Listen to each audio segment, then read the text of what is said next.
হলো লাল সবুজ জার্সিটা এখন থেকে হামজা ঠিকানা। ফিফার প্লেয়ার স্ট্যাটাস কমিটি অনুমতি দেওয়ার পর সামাজিক যোগাযোগ মাধ্যমে নিজেই দিলেন ঘোষণা।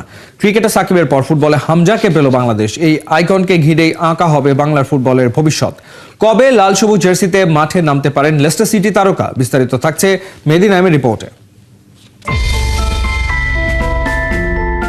রূপকথার গল্পের মতো ঘোড়ায় চড়ে বিলেত থেকে রাজপুত্র আসবেন।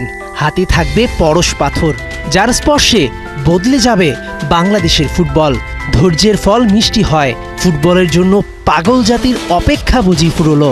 গায়ে চিমটি কাটুন, বাংলাদেশের ফুটবল ইতিহাসে বিগেস্ট মোমেন্টাম। হামজা চৌধুরী এখন বাংলাদেশের। লাল সবুজের জার্সিটা এখন থেকে হামজার ঠিকানা। নিজেই দিলেন ঘোষণা। Hi everyone, it's Hamza here. I'm so happy everything's over the line. I can't wait to be playing for Bangladesh and hopefully see you guys soon. Bye.